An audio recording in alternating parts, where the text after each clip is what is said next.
Hello, and welcome to Indiana Issues, the online public affairs program where we'll go beyond the headlines and sound bites, talk about the issues facing Hoosiers across the state of Indiana. I'm your host, Abdul-Hakim, the editor and publisher of IndyPolitics.org. Today on the program, the crisis at the border, also Republicans and Democrats, they pick their candidates, and also Stormy Daniels comes to town. So we've got lots of things to talk about. Our panel today, immediately to my left, is Kyle Walker, former head of the Indiana Republican Party, Beth Schneider, former reporter for the Indianapolis Star, Democrat Jamar Cobb, and Libertarian Klopfenstein. Everybody, welcome to the program today. Good to have you guys all here. Thank you. Well, let's go ahead and start with Donald Trump and the border. This has been a very fluid situation. I mean, the story on Monday is definitely not the story as we sit down and record this today. At first it was, zero tolerance, and now it's we're going to let people in, keep them together. Beth, let's start with you. Actually, I don't think we know from day to day quite where things stand. First, it was, yes, you say zero tolerance. Then they said, all right, we'll keep the families together. Then they were dismissing the charges in court against some of the people who had come, families with children. Now we still have a couple thousand children where they have not yet been reunited with their parents. Their parents, some of them have already been deported. It's a tragic situation that did not have to happen. And I'm hoping that the government gets this together, but I don't understand if you are going to have this sort of policy, how they did not think through how they would treat the children, take care of the children, reunite them if needed.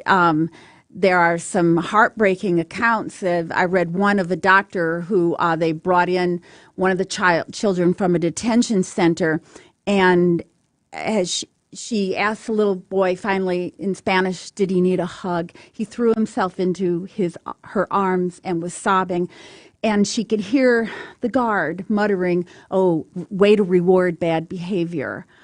A hug is rewarding bad behavior. I don't care what your politics are. You should be appalled. Kyle, obviously, there's sort of two issues here. There's a legal issue, of border security, of individuals coming across the border, but then there's also sort of the emotional, sort of human aspect of all this. How do, not to necessarily political, but how do Republicans sort of balance that? Because I know there are a lot of members of the Indiana congressional delegation, people that you and I both know very well, who are kind of torn on this. Sure. I mean, I think clearly everyone on both sides of the issue realize that, this is a problem that it's beyond just the problem of today. I mean, this goes back. I've got a Washington Post article from 2015 where this happened. Under the Obama administration, and action needs to be taken. The Protect Kids and Parents Act that Ted Cruz and Senator Todd Young is a co-sponsor of, I think it's a really good start. It keeps families together. There's a 14-day expedited processing that's involved, and it expands the number of judges that are available to process those cases. It doesn't reward bad behavior, but it also takes into the human element of keeping families together and making sure that the processing doesn't go into months and months with children separated from parents, or parents and families that are intact being in these sort of holding facilities for a prolonged period of time. What's really bothered me over the course of this week is just the questions and the cloud of uncertainty around this whole thing. How did this policy start? Who started it? Under whose administration? How are we just now really hearing about this in a widespread way where people want to take action? And then even many of the accounts, I mean, what you just said, Beth, was heart-wrenching, but also I heard another account on NPR. I'm sure many of you heard the audio recording of the kids wailing, like the guard said it was like an orchestra without a conductor, right? But then when it came time to authenticate that recording, even the reporters who are authenticating it seemed unsure, right? So regardless, but at the end of the day, if this is happening and families are being torn apart and these kids are suffering because of it, something's got to change. I saw Republicans and Democrats, conservatives and liberals come together for families, which is great. And the other thing I think that's amazing is that even though Donald Trump is too connected to his phone and his Twitter in some people's eyes, I think that the social outcry on social media and the public outcry and his access to people's voices across America was what helped him sign that executive order this week. Right, let me get to you because it seems that on the one hand, like we said, the story is that on Monday it's we're not doing this. It's zero tolerance. This will deter people from the border.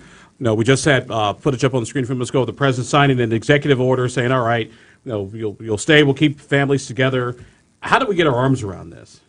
This one's difficult, and it's at least 20 years in the making. And so there's several administrations that are culpable in this. Clearly, you can't be separating families. You shouldn't be separating families who are trying to better themselves. Certainly from a libertarian standpoint, we're kind of a tall fences, wide gates kind of party. I think we all agree that we need to secure our borders, but I also think that we all agree that there's got to be an easier path to come into the country. If they think that their best route is to go illegally instead of the legal channels, and they're coming in these numbers, that's a problem. I certainly think the administration thought that this was going to be their play to bring this to a head to get funding for the wall. Clearly, it's backfired. But now they've got a problem that needs fixed. Well, and I'm not so sure. I don't think that was the intent, but I do think that part of this discussion is that there needs to be a more holistic approach to border security and immigration generally. And I do think that this issue has, brought the attention of many lawmakers to be more open to funding a border wall in conjunction with lots of other reforms that have to happen for immigration. Kyle, this is a bargaining chip, and it can be, but I just saw a headline from Donald Trump saying that the Republicans should give up on immigration legislation until after the November election. So with this bargaining chip in their hand and being able to use still the weight of the DACA and Dreamers program to get his wall built, is it still on the table or isn't? Let me ask this. Add in something here, though. Sure. Trump has created a huge problem for himself here. He made the executive order saying we aren't going to continue doing this, but you're also are bumped up into a long-standing court-ordered timeline of no more than 20 days to hold the children without in detention. And so, but you can't put them in the jail either. So if you at the same time, they have saying we aren't going to do this. He's also saying Congress shouldn't act. And then they are also gone to the courts to try to get the Flores Declaration, the one from those years ago, overturned.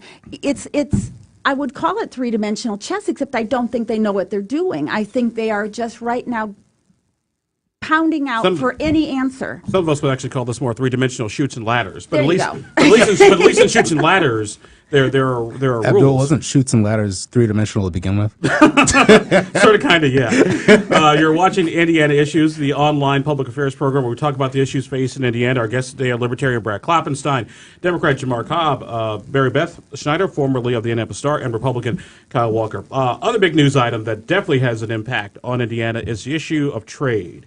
The president announcing new tariffs against the Chinese, the Europeans responding with billions of dollars worth of tariffs. Brad, let me start with you, Mr. Libertarian Free Market. Is the price of my Harley Davidson about to go through the roof? I've never thought tariffs were good, but I certainly thought that NAFTA was eliminating tariffs, and then I've since learned that I was wrong, that Canada still has tariffs on American imports and vice versa.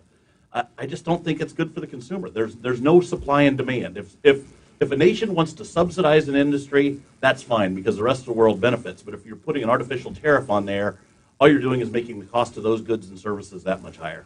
I totally agree, and as does the president. I mean, the president's been on record saying if you don't like tariffs, let's just get rid of all the tariffs. And I think your point is correct on NAFTA. People don't appreciate the fact that there are tariffs that are punitive for the American consumers, and vice versa. And obviously, some of these that the president is talking about now and implementing now will have an impact both here and abroad. But yeah, I mean, the closer we can get to free market, the better is our opinion. And frankly, again, as the president said, we've been in a trade war for a long time. We just haven't been engaged. We've just been taking the brunt of it. Jamar, Indiana produces two things that go out on the international stage: soybeans and pork. When you look at what the Chinese are going to do with respect to the impact on the Indiana soybean farmer, very good friend of mine who's actually a hog farmer up in Miami County, obviously worried. what should the voice of Indiana's agriculture be when it comes to this? Which is also, these are a lot of the same folks who supported the president back in 2016. Yeah, it's a problem. And from my colleagues who work in international business, they're already talking about an anticipatory trade shift coming from China and other major markets across the world because of what Trump is talking about. And this was even 2-3 weeks ago before he really started chattering about it on his Twitter. So this trade war thing, we are already losing. We already have almost $1 trillion trade deficit. We don't have the power in this scenario to say, hey, we're going to raise the prices and make it harder for you to do business with us. This doesn't make any sense, and I don't know what the Trump administration is doing. Mary Beth, let me get through there, because there is a thought that when we look at intellectual property, the Chinese have sort of co-opted, and our steel industry, the folks up in Gary and Northwest Indiana, that in a sense this is actually good for them because it protects those jobs and those industries. I don't know a ton about trade. I do know, however, that if farmers are terrified of what's happening. Those people who depend on some steel products are terrified of what's happening. They do feel that they have sometimes been at a disadvantage, but it has such ramifications that have not really been thought through. It reminds me of when the president said on health care, who knew it could be so complicated? It's the same thing. For every reaction, there's not just a reaction, there's 10 reactions depending on different countries, and you can be trying to fix a legitimate problem and create more problems than you realized. Kyle, are we maybe using like a sledgehammer when maybe just a small hammer might do? No, I mean I don't think so. I mean, I think Jamar's right. I mean, we've been losing the trade war that was engaged upon us or thrust upon us. And so now we're in the throes of engaging and actually participating in that, what is effectively a negotiation. There's steel mills that are reopening in Illinois, Ohio, South Carolina, Missouri, Kentucky. Will there be a long-term effect for agriculture, particularly soybeans and pork? I hope not, and I think the president has been pretty clear that he is, his part of his goal is to make sure that there is not. These things, when you open the door, when you start with tariffs in the first place and you move away from free trade, well, then you change that dynamic completely. And so those answers aren't always readily available, but if that's your goal to make sure that balance for, again, agriculture and industries that are important in Indiana, I think you can continue to move towards that direction and have some success. Kyle, I think you hit the nail on the head, and it's that this is a negotiation. And that made me think, what is the Trump administration really seeking after? If we're starting at 20% tariffs and there's a midline at 10%, maybe. But what's his real end goal? And that's what I don't know. But here's the thing. One thing the president has always said in all these trade and sort of international type issues is bringing back American jobs. We're at 3% unemployment. We don't have enough people now to fill the jobs that are there. So what jobs are we actually going to, quote unquote, bring back? See, that's the one thing I just can never get my arms around, because most of the things that are done outside of this country is very low skilled, low impact labor, which are kind of jobs you don't want.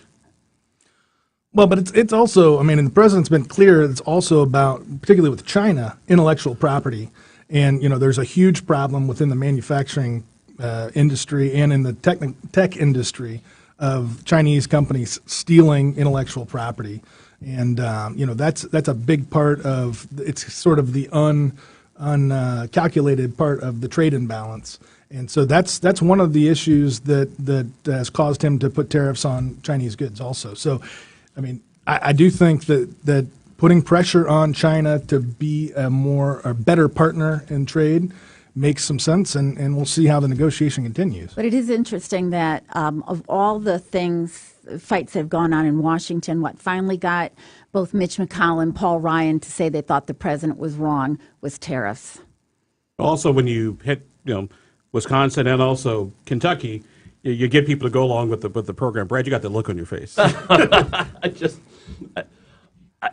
I look at it, I mean, I see where he's coming from. On the world stage, everybody else has got to eat, and we produce a lot of food. So we kind of have leverage in that regard and some of those other items. But I also agree with Kyle that, you know what, and especially you, Abdul, on some of these things that are low-skilled jobs, there's nothing wrong with letting those go to somebody else who wants to do it cheaper. And that frees us up to do some of the more high-tech items that produce a lot better reward for our employees.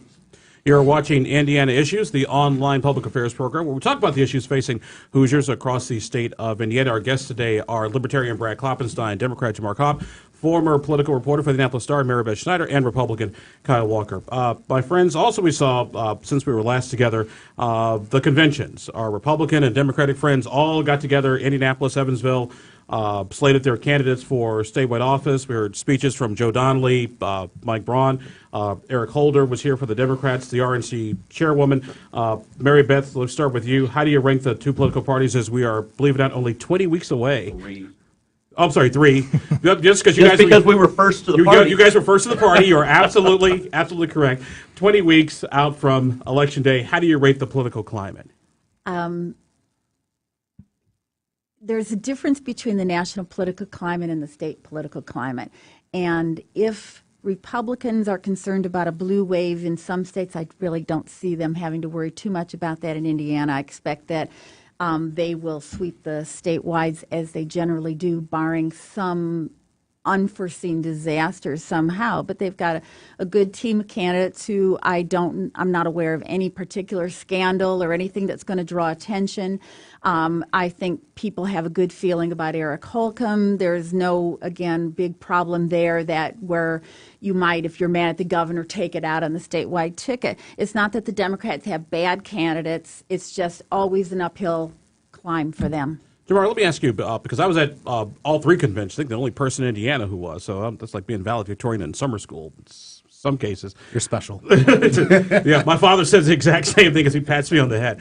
I noticed, Democrats, a lot of energy, particularly from women, the LGBT community, but once again, these are offices that Republicans have basically swept, the last, 3, 4, since I've been here in Indiana. So how do you turn back that tide? Or is it all about Joe Donnelly and hopefully you can bring maybe some of the rest along? This is going to be a Trump versus Donnelly year, with Donnelly being at the top of the ticket and our infrastructure also being based around Donnelly's camp. When Donnelly succeeds, the rest of the Democrat ticket will succeed. The statewide, fighting an uphill battle against incumbents will also be tough. I think with our Secretary of State candidate and Jim Harper, he's got an exciting crowd behind him. He's traveled across the state. He's very sharp, and I think he has a really good message that a lot of Hoosiers can get behind. But at the end of the day, we're going to be fighting against the Trump messaging, what's happening in D.C. With the Republicans that are voting or did vote in 2016 for Donald Trump, and also what Donnelly's able to procure from the moderate Democrats and moderate Republicans who are going to vote for him. Is Donald Trump, how much factor do you think, Kyle, Donald Trump is going to be in this election cycle?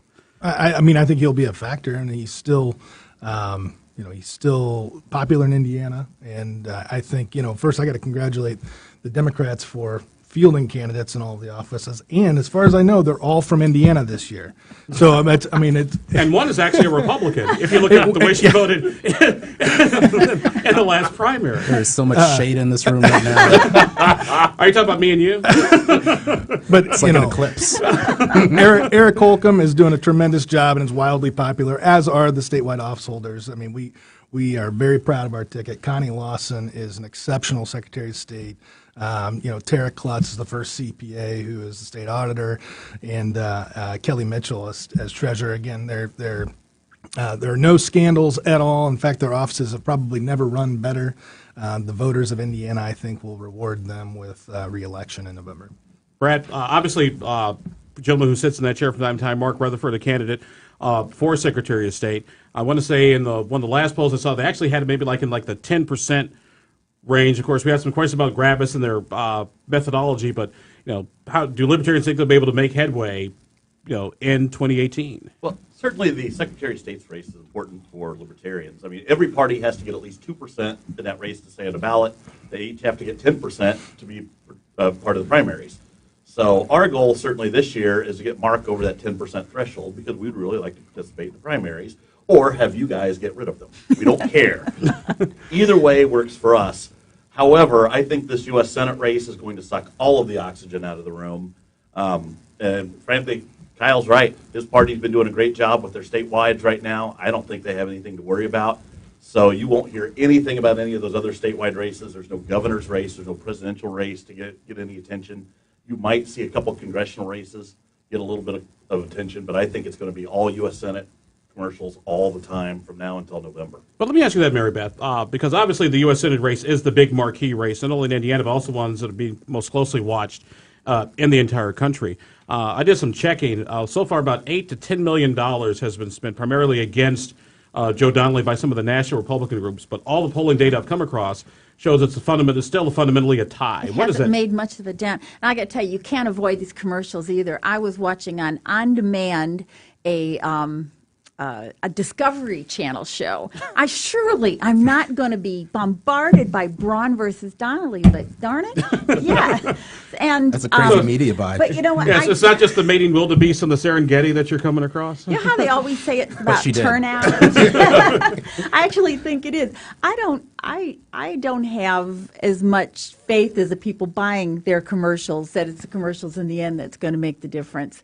And I think it's, and this is why I actually think Donnelly has an edge going in. Democrats do have, despite their disadvantages in this state, an enthusiasm edge on the national race. Again, I don't think that's going to help them down ballot. I don't think he's got coattails really that are going to help all that much. But it lets him, I think, withstand some of that $8 to $10 million cash that's already been tossed at. Now, he could still blow it. I mean, Democrats are great at pulling, defeat out of the jaws of victory, but it's not, while he's is vulnerable, you would think, in this state, I don't think he is, at death's door. I think Joe Donnelly, though, too, is coming at this with the right game. Yes, they're spending money on big media, but they've got field infrastructure that is, if they touch the right Hoosiers in the right places geographically, they can really turn this race. And it won't just be about the media, but really connecting with people. And I've seen more of Joe Donnelly this year than I ever have. I've got a lot of, pro-Trump people on Twitter who are also pro-Donnelly. I always feel like calling them and saying, explain to me. Let me ask you about that, Kyle, because one thing that I remind people, and to a certain degree, Donald Trump is kind of like Barack Obama in the sense that the people who support him are really more about him, not necessarily somebody who's a Republican or somebody who is a Democrat. They like the president, but they're not necessarily members of the party. How do you think that's going to play, in the U.S. Senate race? Because as we all know, Donald Trump did very well in Northwest Indiana, better than people expected. But those are also folks who are usually kind of Donnelly-type Democrats. Well, I think that's the balance that Joe Donnelly has to balance over the next few months. He just voted against a $15-some-odd billion clawback on the budget, which was a Trump initiative. He voted against tax reform. I mean, he has to be, I think, very careful to Mary Beth's point. There are some folks that are pro-Trump, pro-Donnelly, but when he votes against Donald Trump and with Nancy Pelosi and Chuck Schumer and the liberal elite, that is a problem for him. Let me ask you that, Brad. Is that going to fly? Just like as sort of the third-party observer, you hear we all live in the political bubble, so it's like he voted with Nancy Pelosi 80% of the time, he voted with Chuck Schumer 90% of the time. Do regular people care about all that stuff? Generally, no. And I would say in this race, if you just throw aside party labels, Donnelly is probably the more likable candidate in a vacuum, which I think helps him exceed what a normal Democrat would do. However, this is typically a Republican state. Then you've got Lucy Brenton that's kind of the wild card in this, where she's the only female and did well in the debate when she ran 2 years ago. So I would call this a toss-up just because I do think that Donnelly, of the two front runners, probably is the more likable. I think Donnelly's got to worry in some ways about liberal Democrats. I hear more complaints about Donnelly from the left than I do from the right. And that's part of the balance, yeah. So, he votes with Trump 80% of the time. He is one of, if not the most, close to the most bipartisan senators voting, on his voting record. And it's not, so he's getting bashed by Republicans for not the few times he seems to vote no, and he's being bashed by the left. But again, I do think that it may hit the sweet spot in Indiana. And let me ask that, Jamar, because one of the things that I heard about the state convention, sort of tying into our broader discussion here, was that Joe Donnelly, for the first time, addressed like the LGBT caucus for the first time in a couple times, and nobody killed each other. They were all kind of getting along. I don't know if that was before or after they had the drag show at the LGBT. No, seriously, they had them scheduled, I think, every 30 minutes. I was almost sad that I had to be in the Black Caucus room because it seemed like it was entertaining across the hall. But it's disappointing to me that after a first term, 6 years in office with a bipartisan voting record, working well with both sides, that this kind of race is still a toss-up. And yes, there are very liberal Democrats that aren't going to support Joe Donnelly. And there are also moderate Republicans that aren't going to support Joe Donnelly. But I think they know that, they're aware of it, and their strategy is focused on that. Now, I will say, when you mentioned the Northwest Indiana Democrats and them voting for Donald Trump, apparently, and I haven't confirmed this, but apparently Joe Donnelly didn't visit the UAW caucus during the Democrats' convention. That's a problem, especially when you've got a lot of those voters who the union heads tell us, a lot of our guys are Democrats, but they're voting for Donald Trump. So Joe Donnelly's got to make sure that he wins back our middle class and our UAW in Indiana. We're getting ready to come down to the wire of the program, but I cannot leave us until we get to this one. Obviously, speaking of touching Hoosier in the right places, that's a perfect line to introduce. Stormy Daniels came to Indianapolis this week. I went because it's my job as a political reporter, commentator, talking head. Sure. What? You know, my wife gave me that exact same look. What did your wife say? That's what I was really wondering, is what was that conversation like? I just made sure I brought my reporter notepad with me, very detailed. I'm like, see, honey, I was writing notes all the time. I wasn't looking up. I have a derby that just said press. Stuff right in the band.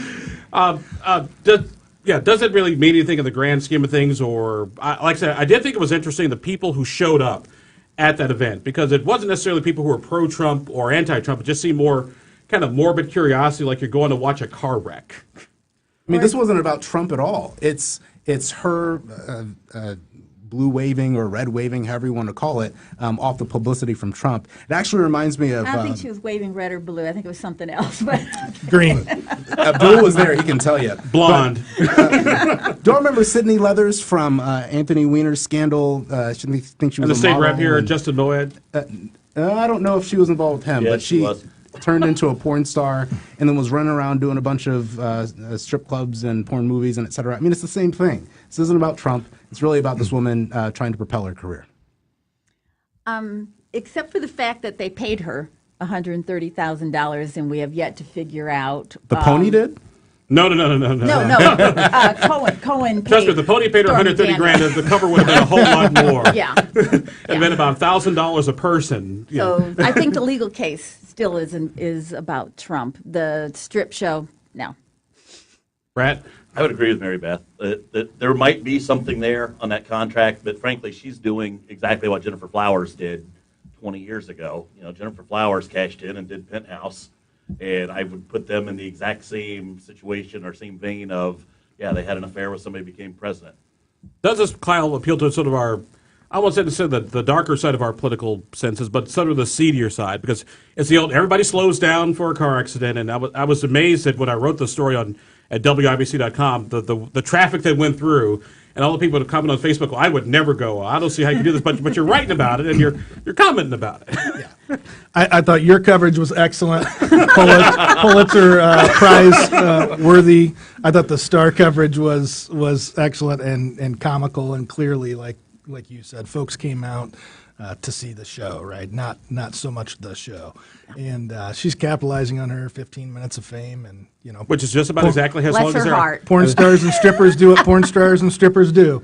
And that's exactly as long as her act lasted, 15 minutes. And she closed to Toto's Africa, which I'm still trying to get my arms around. Yeah. That was her closing song.